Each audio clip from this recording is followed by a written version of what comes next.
Baik,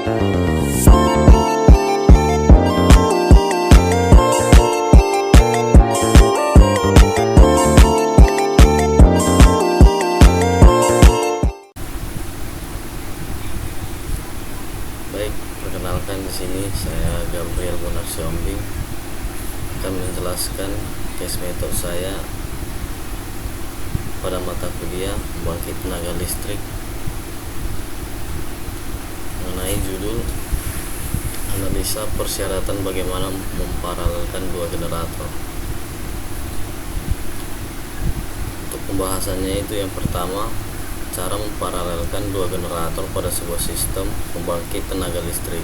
Yang kedua, syarat yang harus dipenuhi untuk memparalelkan dua generator. Dan yang terakhir, fungsi atau tujuan memparalelkan dua generator.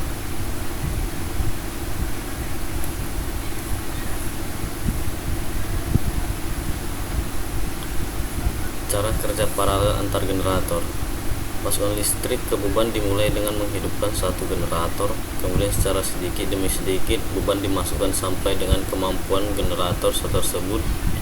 Selanjutnya menghidupkan lagi generator berikutnya dan memparalelkan dengan generator pertama untuk memikul beban yang lebih besar lagi. Saat generator kedua diparalelkan dengan generator pertama yang sudah memikul beban, diharapkan terjadinya pembagian beban yang semula ditanggung generator pertama, sehingga terjadi kerjasama yang meringankan sebelum beban-beban berikutnya dimasukkan. Biasanya beban sebanding dengan nilainya, jadi semakin besar mesin maka semakin besar bagian beban yang ditanggungnya. Pembagian beban yang layak antara generator dapat dilakukan dengan menyetel uap masuk kepada penggerak mula pada generator, atau dalam hal pembangkit listrik tenaga uap, salah satu pengatur penggerak mula dibuka seraya, yang lain ditutup sedikit. Dengan cara ini, frekuensi sistem dipertahankan konstan seraya beban digeser dari suatu mesin ke mesin yang lainnya. Penyetelan uap masuk ini diatur oleh peralatan atau katup yang digerakkan oleh governor yang menerima sinyal dari perubahan frekuensi listrik yang stabil pada 50 Hz, yang ekivalen dengan perubahan putaran dalam satuan RPM mesin penggerak utama generator listrik.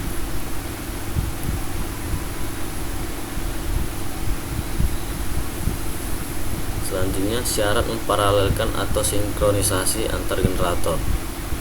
Yang pertama, urutan fase tiap generator harus sama dengan fase tiap busbar. Urutan fase atau urutan fase adalah urutan arus listrik pada tiga fase, yaitu R, S, dan T, yang berbeda. Jika generator memiliki urutan fase yang sama dengan busbar, maka arus listrik akan mengalir dengan cara yang konsisten dan tidak akan menyebabkan gangguan pada sistem. Selain urutan fase, sudut fase juga harus sama. Sudut fase menunjukkan perbedaan waktu antara puncak-puncak gelombang listrik pada tiga fase. Jika sudut fase sama, maka gelombang listrik dari generator dan busbar akan bergerak secara bersamaan, sehingga tidak akan terjadi gangguan atau kerusakan pada peralatan listrik. Yang kedua, tegangan terminal generator harus sama tegangan terminal pada busbar dan sefase. Parameter kedua yang harus dipenuhi adalah tegangan. Pada proses sinkronisasi, tegangan pada generator dan jaringan PLN harus sama. Alat ukurnya berupa double voltmeter. Antara tegangan generator atau yang akan diparalel dengan tegangan sistem jaringan harus sama besarnya atau nilainya. Untuk menyamakannya, maka tegangan generator harus diatur, yaitu dengan mengatur arus eksitasinya. Variasi tegangan yang diizinkan antara kedua sistem adalah sebesar kurang lebih 5% dari tegangan nominalnya. 3. Ada frekuensi generator harus sama dengan frekuensi busbar atau sistem. Frekuensi generator dan frekuensi sistem harus sama, match. Pada umumnya, frekuensi yang digunakan adalah sebesar 50 atau 60 Hz, sesuai dengan standar internasional. Di Indonesia sendiri menggunakan frekuensi 50 Hz sebagai indikator kerja pada kondisi normal. Nilai toleransi frekuensi yang diperbolehkan adalah lebih kurang 0,2 Hz pada kondisi normal. Pada jaringan dipasang alat pembatas frekuensi yang membatasi frekuensi pada minimal 48,5 Hz dan maksimal 51,5 Hz. Selanjutnya yaitu membahas tujuan sinkronisasi generator. Tujuannya yang pertama yaitu mendapatkan daya yang lebih besar, yang kedua untuk efisiensi atau menghemat biaya pemakaian operasional dan menghemat biaya pembelian. Yang ketiga untuk efisiensi atau menghemat biaya pemakaian operasional dan menghemat biaya pembelian. Yang keempat untuk menjamin keberlanjutan ketersediaan daya listrik. Yang kelima penggantian operasi generator apabila salah satu generator akan diistirahatkan atau diperbaiki.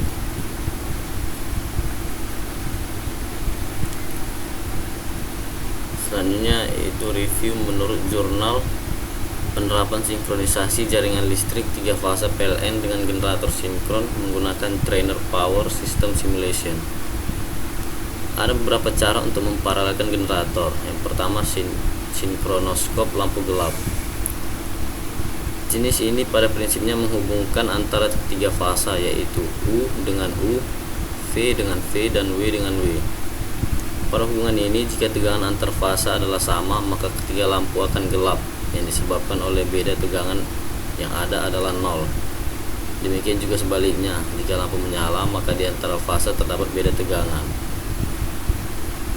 Berikut terdapat skema sinkronoskop lampu gelap.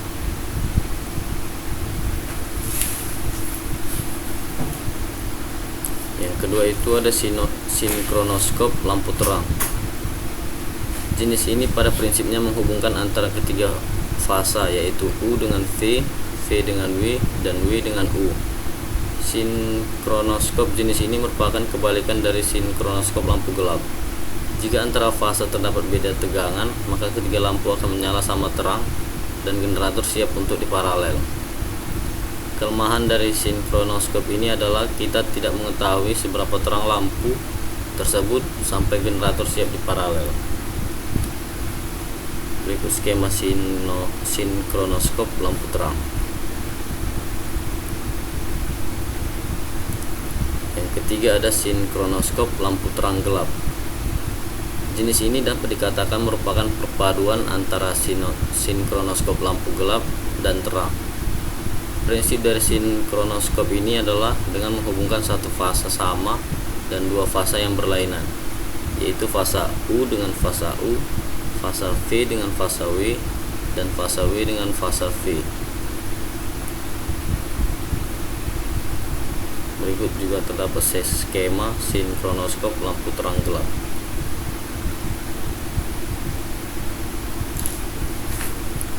Selanjutnya membahas mengenai prosedur sinkronisasi.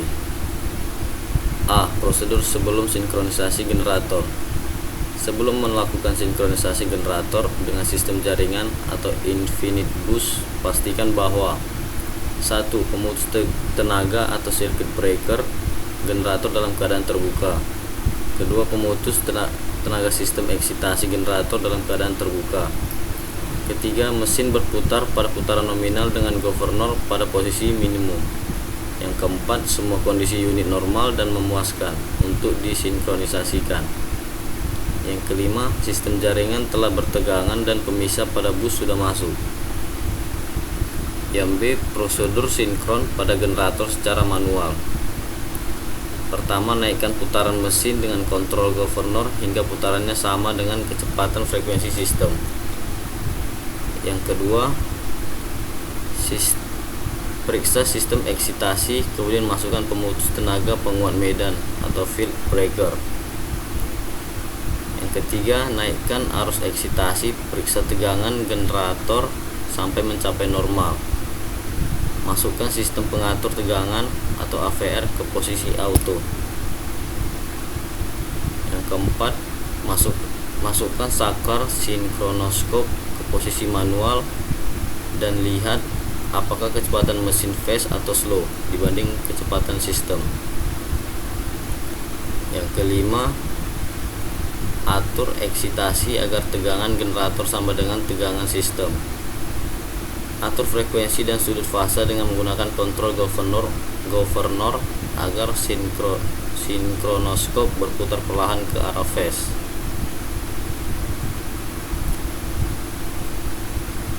Yang keenam, Pada saat jarum sinkronoskop mendekati titik 0 atau jam 12, tekan tombol pemutus tenaga generator sehingga CB masuk pada saat jarum menunjukkan titik 0. Yang ketujuh, matikan peralatan sinkronisasi dan saklar selektor.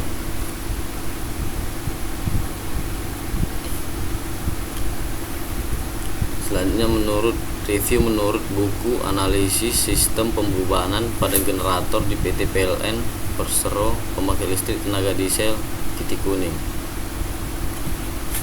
Prinsip kerja pemparalel generator. Ada beberapa cara untuk memparalelkan generator dengan mengacu pada syarat-syarat di atas, yaitu pertama, lampu cahaya berputar. Dengan rangkaian ini, pada gambar 2.20, pertama kali generator diputar oleh penggerak mula mendekati putaran nominalnya. Lalu arus penguat diatur sehingga tegangan terminal generator sama dengan generator yang sudah dikoneksikan pada busbar. Untuk mendapatkan frekuensi dan urutan fase generator dan sistem digunakan alat pendeteksi berupa lampu sinkronoskop hubungan terang. Jika lampu L1, L2, dan L3 hidup mati dengan frekuensi jala-jala lebih besar dari generator, berarti urutan fase belum sama. Apabila ketiga lampu sudah tidak berkedip, berarti frekuensi jala-jala sama dengan frekuensi generator. Berikut gambar rangkaian paralel generator. Yang kedua, voltmeter, frekuensi meter, dan sinkronoskop. Pada pusat pembangkit tenaga listrik, untuk indikator paralel generator banyak yang menggunakan alat sinkronoskop. Penggunaan alat ini dilengkapi dengan voltmeter untuk memonitor kesamaan tegangan dan frekuensi, meter untuk kesamaan frekuensi. Ketepatan sudut fase dapat dilihat dari sinkronoskop. Bila jarum penunjuk berputar berlawanan arah jarum jam, berarti frekuensi generator lebih rendah, dan bila searah jarum jam, berarti frekuensi generator lebih tinggi. Pada saat jarum telah diam dan menunjukkan pada kedudukan vertikal, berarti beda fase generator dengan sistem adalah 0 dan selisih frekuensi telah 0. Maka pada kondisi ini saklar dimasukkan atau dalam keadaan on. Yang ketiga, ada paralel otomatis.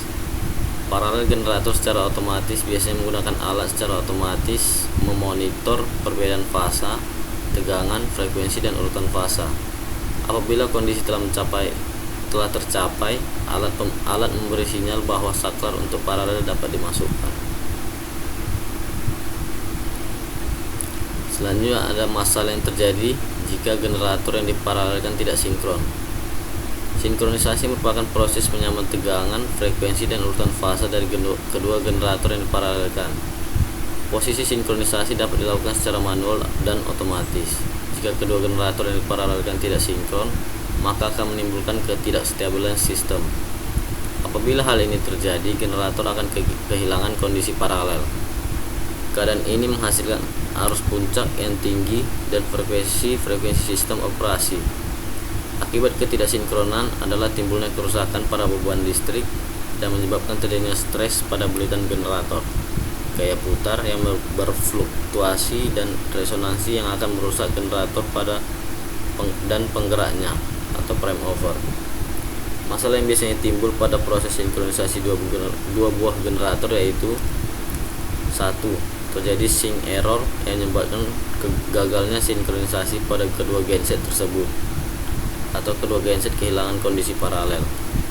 Kedua, rusaknya beberapa peralatan listrik akibat arus yang tinggi dan sistem penyimpangan frekuensi. 3. Tegangan tidak mencapai nilai nominal yang telah ditentukan. Dan terakhir, terjadinya kegagalan start yang disebabkan oleh ketidakmampuan teknik menyelesaikan permasalahan. Jadi untuk kesimpulannya yaitu diperlukan beberapa suplai daya atau generator atau PLN yang dihubungkan secara paralel untuk mensuplai daya listrik yang besar. Keuntungan dari menggabungkan dua buah suplai daya atau generator atau PLN adalah apabila salah satu suplai daya mengalami kegangguan, maka beban dapat dialihkan ke suplai daya yang lain. Ada beberapa cara memparalel suplai daya, yaitu sinkronisasi lampu gelap, sinkronisasi lampu terang, sinkronisasi lampu gelap terang. Untuk memparalelkan dua buah suplai daya ada beberapa syarat, yaitu tegangan sama, frekuensi sama, beda fasa sama, dan urutan fasa sama. Baiklah, sekian penjelasan saya mengenai case method, analisa, persyaratan bagaimana memparalelkan dua generator di mata kuliah pembangkit tenaga listrik. Mohon maaf jika ada kekurangan. Sekian, terima kasih.